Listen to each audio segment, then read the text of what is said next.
네, 우리 두 절 말씀인데 한 목소리로 같이 읽어볼게요. 시작. 모세가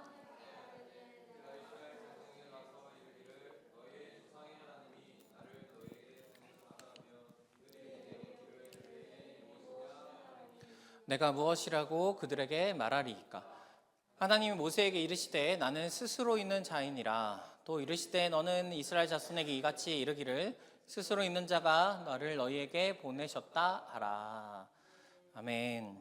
네, 세 번째 하나님의 이름에 대한 이야기, 하나님이 누구신가에 대한 이야기로 오늘은 이루어 가신 하나님에 대한 이야기를 나눠보고자 합니다. 혹시 첫 번째 하나님은 어떤 하나님이었죠? 그렇구나. 자, 다시 창세기 1장. 네, 창조주 하나님이셨고요. 두 번째 하나님은 어떤 하나님이었죠?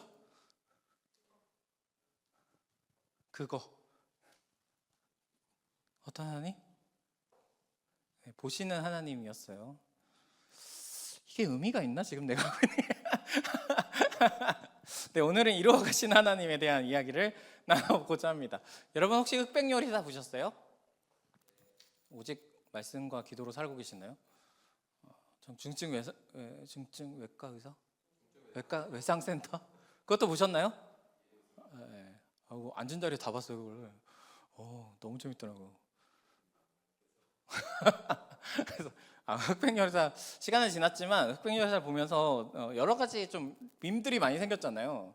그 중에 이제 최강록 셰프가 이제 들기름 하면서 들기름 아주 세밀하게 느껴지게 만든 다음에 나야 들기름 이렇게 얘기한 밈이 얼마 전에 롯데마트를 가니까요, 이분 이름으로 이런 게 생겼어요. 뭐든 다 나야가 붙었어. 나야 부채살, 나야 목살 막 이렇게 다 붙어 있더라고요. 그래서 참 뭔가 한 개가 터지면 굉장히 놀라운 일들이 일어나는구나는 생각도 들고, 이제는 최강록 셰프가 제일 처음에 나왔을 때 저는 봤거든요. 그 마스터 셰프 코리아에 요리를 하다 나왔다가 요리를 어디서 배웠어요? 라고 물었더니 만화책 보고 배웠다고 라는 굉장히 황당한 이야기를 했는데, 그때 먹었던 심사위원 분께서 그 첫 음식을 먹자마자 이 사람이 우승이다라고 확정을 지었대요, 마음에 거의. 네, 얼마 전에 나와서 이야기를 하더라고요. 빨리 얘 그냥 보내라 PD한테. 어차피 경쟁에 맞다 이 사람이 1등이다 뭐 이렇게 했다고 하는데, 아무튼 그거보다 훨씬 더 유명해진 상황입니다. 근데 여러분 누구한테 날 소개할 때 나야 라고 소개해 본 적 있어요? 혹은 전화를 걸 때 이렇게 해서 여보세요 하면 나야 이렇게. 상대방이 뭐라 그래요 보통? 누군데? 이렇게. 네가 누군데? 라고 이렇게 혹시 반문하거나, 혹은 반대로 이제 좀 가까운 사람 같은 경우는 요즘엔 다 뭐 번호 뜨곤 하지만 나야 그러면 그래 왜 전화했어? 이렇게 바로 넘어가는 사람도 있죠. 그렇죠? 목소리가 바로 느껴지거나 혹은 내가 가까운 사람들한테는 좀 이렇게 많이 누구든지 바로 깨달을 수 있다거나 이런 사람들이 간혹 있습니다. 오늘 하나님의 소개가 이 나야인데, 오늘 그 성경의 이야기는 여러분이 살면서 한 번쯤은 들어봤어요. 이것도 불안한데 한 번쯤은 들어봤어요? 떨기나무 사건이에요. 혹시 떨기나무 사건이 뭔지 모르겠다. 언제나 하나님을 찬양하는 사람이 괜찮아요. 모를 수 있어요. 저도 이제 20살 전까지는 몰랐으니까 모를 수 있어요. 잠깐 소개를 해드리면, 모세라는 사람이 있어요. 모세를 모른다 손? 어디부터 설명할지 몰라서 그래 내가 지금. 모세라는 사람이 있어요. 모세라는 사람이 있었는데 그 사람이 광야에 있다가 하나님이 찾아오셨어. 근데 이 떨기나무가 뭔 얘기냐면 나무에 불이 붙었어요. 나무에 불이 붙으면 어떡하죠? 꺼야죠. 어디서 남자 목소리 들리거든. 네, 얼마 전에 우리 교회도 불 났었어요. 밖에 나무 쌓인 곳에 갑자기 불 나고, 우리 성훈이가 어벤져처럼 갑자기 소화기를 들고 뛰어서 꺼갖고 소화기를 제가 다시 사놨는데 불이 붙었어요. 근데 안 타고 있는 나무를 모세가 발견해서 거기서 하나님을 만난 사건이 오늘의 본문입니다. 아마 어렸을 때부터 신앙생활을 하셨던 분들이라면 성경을 보통 사건이나 인물 중심으로 보면서 모세라는 사람의 인물의 어떤 생애를 다룰 때 반드시 필요한 사건 중에 하나가 오늘의 사건인데요. 오늘 말씀을 좀 설명하기 위해서 말씀을 좀 앞부분부터 좀 볼게요. 1절 말씀인데요. 같이 한번 읽어보겠습니다. 모세가 그의 장인 미디안의 제사장 이드로의 양떼를 치더니 그 떼를 광야 서쪽으로 인도하여 하나님의 산 호렙의 이름에. 여러분이 만약 오전 예배를 열심히 들으셨다면 모세의 인생에 대해서 이런 그림을 본 적이 있을 거예요. 미안해요. 처음 보여드려요. 보여드리는데 모세는 120살을 살았는데 모세의 인생은 40씩 끊어집니다. 처음에는 이집트라는 굉장히 당시에 거대한 곳의 왕자로 살게 됐고요. 그러다가 이제 사람을 벽돌을 쳐서 죽인 다음에 그래서 그것 때문에 쫓겨나고 도망가서 이제 40년 저 거지가 40년 광야의 생활을 이야기하고 있고 나중에 하나님이 80세에 찾아오셔서 다시 이 사람을 데리고 가고 이스라엘을 끌고 나오는 게 성경의 두 번째 책 출애굽기라고요. 성경의 두 번째 책 출애굽기. 모르시면 수련회 꼭 오세요. 네, 이런 상황인데 오늘의 말씀은 저 2기에 있는 상황입니다. 오늘 말씀에 보면은 양을 몰고 지금 가고 있다라고 하고 있어요. 그러니까 지금 왕자에서 광야에 가서 양치기가 된 거예요, 갑자기. 남의 인생이나 별로 그럴 수 있지라고 생각하지만 여러분 생각해서 여러분 진짜 세상에서 제일 강대국의 왕자였다가 광야에서 그것도 양치기로 살아가고 있는 모세의 심정이 어땠을까요? 여러분이 하면 자발적으로 저럴 수 있어요? 있다면 오늘 끝나고 저에게 지갑을 다 주시고 가도록 잘 귀중한 곳에 잘 쓰겠습니다. 그렇게 살고 있는 모세입니다. 근데 여기서 인도라는 말이 참 중요한데 지금 모세가 양을 끌고 서쪽으로 가고 있는 거란 말이에요. 근데 저 인도라는 단어가 히브리어로 나하그라고 쓰는데 이 출애굽기의 광대한 이야기 속에 딱 3번밖에 등장하지 않아요. 근데 그 2번의 주어는 다 하나님입니다. 하나님이 인도한다라는 것에 저 단어를 써요. 근데 오늘의 이 말씀도 사실은 광야에서 모세가 양을 인도하는 모세가 주체인 것 같지만 이 인도를 통해서 모세가 누굴 만나게 되냐면 하나님이란 존재를 만나게 됩니다. 그러니까 결국 저 인도하는 게 누구냐? 하나님이라는 거죠. 모세를 서쪽에 가게 한, 모세를 지금 양떼를 데리고 저곳으로 가게 한 것도 결국 하나님이란 이야기를 담아내고 있습니다. 마치 모세가 양을 치면서 자기 인생을 살고 있는 것 같은데 사실 하나님은 너 그거 네가 살고 있는 인생이 아니라 네 인생 그 인생조차도 내가 지금 이끌고 있어 라고 이야기하고 계시는 거예요. 우리의 인생도 마찬가지죠. 여러분 한 주간 살면서 얼마나 하나님의 인도하심을 많이 느꼈어요. 막 하나님 오늘 점심 뭐 먹을까 했더니 라면 막 이렇게 좋잖아. 막 얼마나 편해. 점심 때마다 고민이야 뭐 먹을지. 하나님 오늘은 어디로 가야 될까? 동쪽 막 이렇게 들렸으면 좋겠잖아요. 근데 우리는 그런 거 없죠. 우리는 되게 자연스럽게 살아가잖아요. 오늘 아침에 나오면서 여러분 내가 양말이 10컬레 있는데 하나님 이 중에서 뭘 11조로 주 앞에 드릴까요? 하면서 내가 신고 오신 분 있나요? 없을 거야. 아마 그렇다면 굉장히 늦었을 거고요. 어떤 단체에서는 정말 주님의 음성이 들릴 때까지 안 움직이는 단체들도 있는데 그게 옳다 그러다기보다는 하나님은 우리의 자연스러운 삶 속에서 여전히 우리의 삶을 인도하고 계십니다. 나 그냥 살아왔지 라고 생각하지만 우리가 그냥 살아온 인생이 그냥 살아온 게 아니라 여러분의 한 주간의 삶이 하나님께서 인도하셔서 지금 여기까지 온 거라고요. 내 힘으로 산 것 같지만 내 힘으로 살지 않았으면 여러분 꼭 기억하시기를 축복합니다. 모세는 이 양들을 데리고 이제 호렙산이라는 곳에 가요. 근데 갔는데 모세 눈앞에 아까 얘기했던 떨기나무 불꽃이 있습니다. 근데 보통 나무에 불이 붙으면 불 붙었다 하고 저 당시에 소화기가 없었을 테니까 뭐 기껏해야 모래를 끼얹는다거나 하는데 계속 보고 있는데 안 타고 있는 거죠. 나무가 안 사라지고 있어. 불꽃도 그대로야. 근데 거기서 하나의 음성이 들립니다. 4절 말씀 우리 같이 한번 읽어볼게요. 시작. 여호와께서 그가 보려고 돌이켜 오는 것을 보신지라. 하나님이 떨기나무 가운데서 그를 불러 이르시되 모세야 모세야 하시매 그가 이르되 내가 여기 있나이다.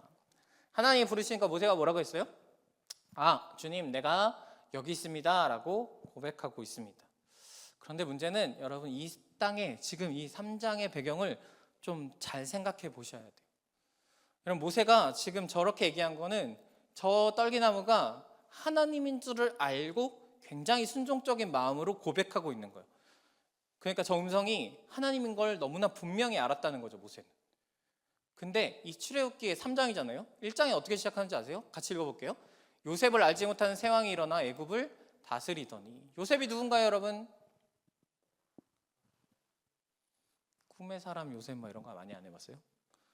청년 때 제가 요셉 했었는데 창세기의 마지막 인물이 요셉입니다. 요셉의 이야기로 끝나요. 그리고 출애굽기가 됐는데 출애굽기 시작에 딱 저렇게 시작합니다. 요셉을 알지 못하는 새 왕이 일어나. 요셉을 몰랐다는 건 무슨 뜻일까요? 하나님을 몰랐다는 거죠. 이집트 왕이 하나님을 몰랐어요. 그래서 이집트를 다스리는데 당연히 하나님 없이 다스리고 있는 상황입니다. 물론 그 중에 그 안에서 유대인들은 열심히 신앙을 지켰고 때로는 왕보다 하나님을 두려워해서 하나님이 하라고 하는 일들을 조심스럽게 이어갔지만 어찌됐건 저 당시 배경은 지금까지 믿어왔던 그 믿음의 뿌리가 사라진 상태예요. 그런데 지금 모세는 어딘가요? 광야죠. 저곳에 있어도 그나마 믿음을 지킬랑 말랑하는데 3장의 시작은 광야예요.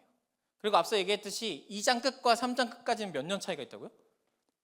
40년이 흐른 상황이에요. 그럼 광야에서 40년이 흘렀습니다. 모세가 80세가 됐어요. 40년 만에 들려오는 음성을 나야 라고 했는데 누군데?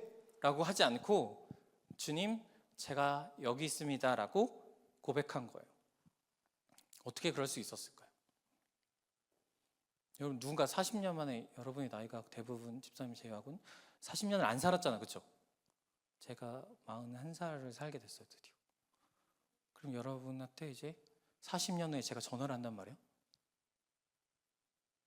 언제야? 80세가 됐을 테니까. 나야. 이러면 또 이렇게 됐지 않을까요? 사람의 목소리도 40년에 전화하면 얘가 무슨 일로 요즘 여러분 전화 오면 얘가 결혼하나? 뭐 이런 생각도 들면서 왜 나한테 전화를 하지? 뭐 수많은 생각들이 들잖아요. 근데 모세는 40년 만에 들려온 하나님 음성을 바로 알아차립니다. 그리고 반응해요. 내가 여기 있습니다라고.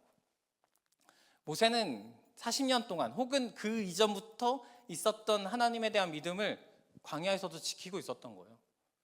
그 누가 보지 않아도, 누가 같이 예배해 주지 않아도, 자기의 신분이 왕자에서 거지로 떨어진 이런 상황에서도 하나님에 대한 신앙을 버리지 않았어요.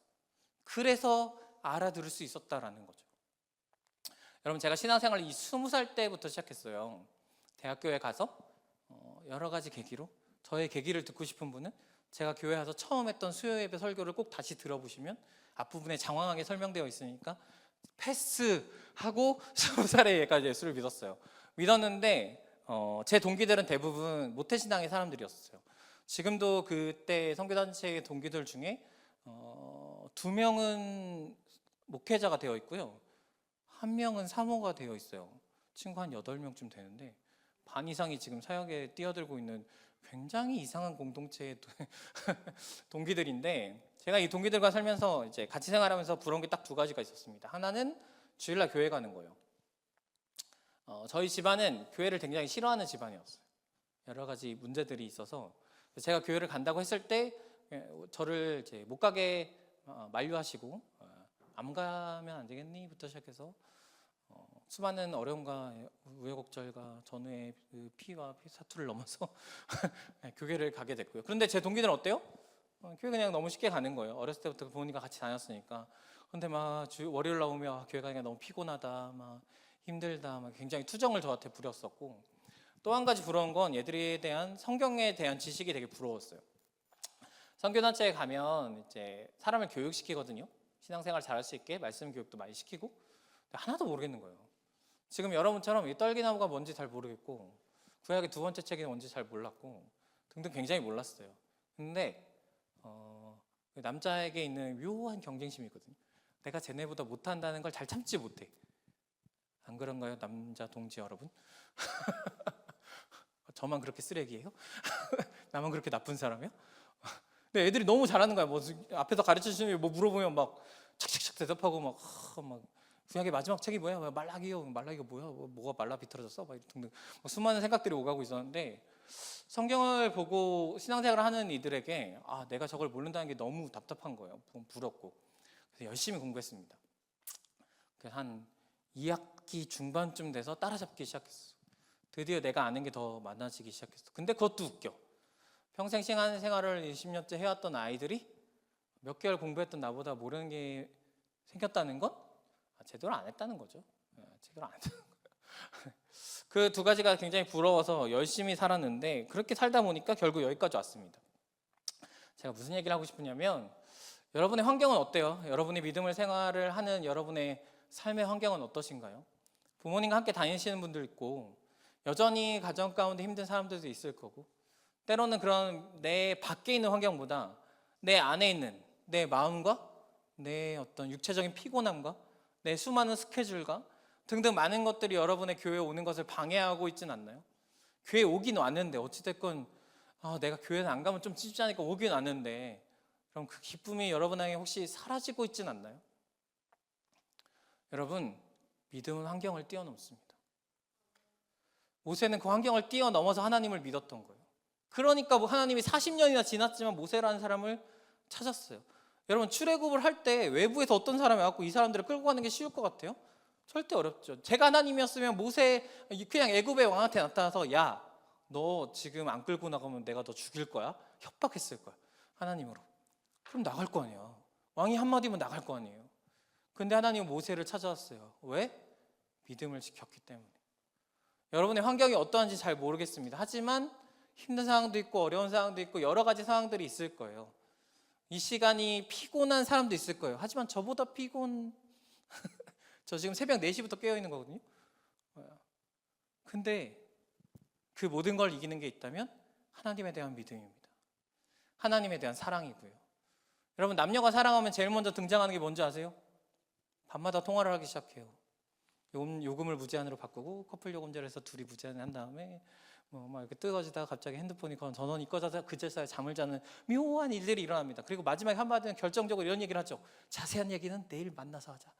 뭐 이런 굉장히 말도 안 되는 싫어 그거 아니야? 그래 여기는 지금 현재구나. 여기는 지금 진행형. 오케이. 하나님을 사랑하면 여러분 그 사랑이 모든 걸 이긴다니까요. 내가 그 사랑하는 사람을 만나기에 얼마나 많은 시간을 투자하고 내 물질을 투자하고 수많은 것들을 하듯이 하나님을 사랑하면요 광야에서도 하나님을 믿을 수 있고요, 내가 왕자에서 거지로 떨어지고 내 신세가 처박혀도 하나님을 믿을 수 있는 게 우리의 믿음이 되어야 할 줄로 믿습니다. 여러분이 가진 그 모든 것들이 다 사라진다 해도 여러분 그 상황 가운데 하나님을 잘 믿는 여러분들이 되시기를 축복합니다. 특별히 군대에서 하나님 잘 믿기를 축복합니다. 잘 믿을 수 있어. 물론 내가 할 말은 아닌데 잘 믿고 흔들리지 않고 복귀에 설 때까지 나왔으면 좋겠습니다. 제가 좋아하는 목사님의 책 이름이에요. 이게 책 제목인데요. 같이 한번 읽어볼까요? 시작. 하기 싫으면 핑계가 보이고 하고자 하면 길이 보인다. 하기 싫으면 수많은 핑계들이 생깁니다. 저 역시 수많은 핑계들이 생길 거예요. 청년예배 이거 애들도 안 오는데 하기 싫은데 하면 이제 여기 좀 추운 것 같고 막 수많은 나 혼자 찬양해야 되고 막 수많은 핑계들 생기지만 하고자 하면 뭐가 생겨요? 길이 생기는 거예요. 하고자 하면 장소가 생기고요, 하고자 하면 말씀도 생기고 사람들도 생기고요, 그 하고자 하는 길에 하나님께서 은혜를 더하실 줄로 믿습니다. 모세에게 나타나신 하나님이 모세에게 사명을 주시는데 모세가 물어요. 당신의 이름은 무엇입니까? 13절 같이 읽겠습니다. 모세가 하나님께 아뢰되 내가 이스라엘 자손에게 가서 이르기를 너희의 조상의 하나님이 나를 너희에게 보냈다 하면 그들이 내게 묻기를 그의 이름이 무엇이냐 하리니 내가 무엇이라고? 그랬더니 하나님 이렇게 얘기합니다. 한 번 더 읽겠습니다. 시작. 하나님 모세에게 이르시되 나는 스스로 있는 자이니라. 또 이르시되 너는 이스라엘 자손에게 이같이 이르기를 스스로 있는 자가 나를 너희에게 보내셨다 하라. 직역하면 이렇게 돼요. 나는 나야. 나는 나야. 모세에게 40년 만에 나타나서 이렇게 얘기하시는 거예요. 어떻게 보면 모세의 평생에 하나님의 음성을 들은 건 사실은 처음이겠죠. 근데 나타나서 뭐라고 하냐면 하나님이 도대체 당신의 이름이 뭡니까? 내가 뭐라고 출애굽에 가서 애굽에 가서 누가 우리를 데리고 나간다고 설명해야 합니까? 라고 했더니 나는 나야 라고 하세요. 그렇구나 하고 갈 수 있을까요? 야 도대체 누가 그렇게 얘기했는데 나는 나래. 뭐라는 거야? 이렇게 200, 300만 명을 데리고 나가야 되는데 하나님이 이 이름이라고 얘기한 게 고작 나는 나야. 나는 스스로 있는 자야. 오늘 해석엔 그렇게 되겠죠. 아무것도 영향받지 않는 유일무이한 존재야 라고 하는데 해석이 좀 아쉬워요. 왜냐하면 하나님에 대해서 모세에게 뭐라고 계속 설명하시냐면 내가 너와 같이 있을 거야. 내 일과 내 입과 내가 함께 할 거야. 나는 너의 하나님이 될 거야. 계속 미래적으로 내가 너와 함께 있을 거야. 내가 너와 함께 있을 거야. 내가 너와 함께 있을 거야 라고 이야기를 합니다. 네가 지금 애굽이라는 이집트라는 대제국에 가서 나의 일을 할 때에 내가 너랑 같이 있을 거를 계속 얘기해요. 이 불가능한 일을 하게 되는 결정적인 이유겠죠. 하나님이 나랑 함께 하신대 라고 하는 거. 그 모세의 마지막과 새로운 세대의 시작에서 여호수아에게 또한 이렇게 얘기하세요. 내 평생에 너를 대적할 자가 없으니 내가 모세와 함께 있었던 것 같이 너와 함께 있을 것임이니라. 모세의 역사를 한마디로 여호수아에게 설명한 거죠. 내가 모세랑 함께 있어서 여기까지 온 거야. 여호수아는 출애굽이 처음부터 끝까지 다 경험한 사람이거든요. 그 모든 경험이 어떻게 일어나냐면 내가 함께 있어서 경험된 거야 라고 이야기하고 있는 거예요. 그래서 오늘 이 말씀에 하나님을 뭐라고 설명하고 싶냐면 함께 있으시는, 우리와 함께 있으신 하나님, 그리고 우리와 함께 있어서 이 일을 이루어 가시는 우리의 하나님이다. 하나님은 우리와 함께 계시는 것뿐만 아니라 우리와 함께 해서 우리의 일들을 차곡차곡 이루어 가실 줄로 믿습니다. 여러분이 꿈꾸는 일들, 여러분이 바라는 일들, 여러분이 하고자 하는 일들, 혹 하나님이 여러분에 나타나서 야, 이것 좀 해봐주면 좋지 않을까? 가 아니라 너 이거 해! 하면 여러분 그 일들이 나에게 그냥 떠맡겨진 일이 아니라 그 일을 통해서 하나님이 나와 함께 하시고 또 그 함께 하신 하나님이 나를 통해서 이루어가게 하실 줄로 믿습니다. 여러분 제가 여러분의 첫 섰을 때부터 제가 정말 여러분과 함께 하면서 늘 이야기할 건데 전 이 자리가 두려워요. 얼마나 많은 사람이 저만 쳐다보고 있어. 그치? 그렇다고 나를 쳐다보지 말라고는 할 수 없잖아요. 그리고 말도 해야 돼. 근데 내가 무슨 말을 잘못하면 안 될 것 같은 막 불안감과 초조함으로 매주 이 자리에 섭니다. 설 수 있는 이유가 뭐겠어요? 하나님이 나와 함께 계시기 때문입니다. 그런데 이 함께 계신 하나님이 저만 함께 계신 게 아니라 여러분과도 분명히 함께 계실 줄로 믿어요. 여러분이 불가능하다고 생각하는 거, 내 몫이 아니라고 생각하는 거, 나에게는 이런 거 안 시킬 거라고 생각하는 그 모든 것들이 하나님이 함께 하시면 해야 하고 또 했을 때 하나님의 놀라운 일들을 경험하게 될 줄로 믿습니다. 특별히 여러분이 울산에 살잖아요. 여러분 이 정주영 회장님의 명언 알아요? 이봐 해봤어? 이 한마디로 현대를 만들어낸 인물이 그 바다에 뭐였더라? 다리를 만드는데 물살이 세서 안 된다고 배를 갖다가 틀어 막고 막 시작해서 저 한마디가 안 해보고 뭐라 하지 말고 해봤냐고 라고 묻는 분이 저분이었어요. 그분이 만든 대제국이 울산이잖아요. 여러분 우리 그 대제국에 살고 있습니다. 그 놀라운 일들이 이런 걸 보면서 우리가 살고 있는 거예요. 여러분이 하고자 하는 일들 혹은 하나님께서 여러분에게 요구하시는 수많은 일들이 우리에겐 힘든 일이고 때로는 핑계대면서 사실 모세도 핑계댔거든요. 나 말 못해요 뭐 등등 시작해서 수많은 핑계를 했지만 결국 그 일을 하는 건 하나님이시다. 내가 가기만 하면 주님께서 나를 통해 이루어 가실 줄로 믿습니다. 올해를 살아가시면서 하나님께서 여러분에게 요구하시는 것이 있다면 담대히 해보시기 바랍니다. 그리고 그 경험을 통해서 살아계신 하나님을 경험하는 여러분들이 되시기를 축복합니다.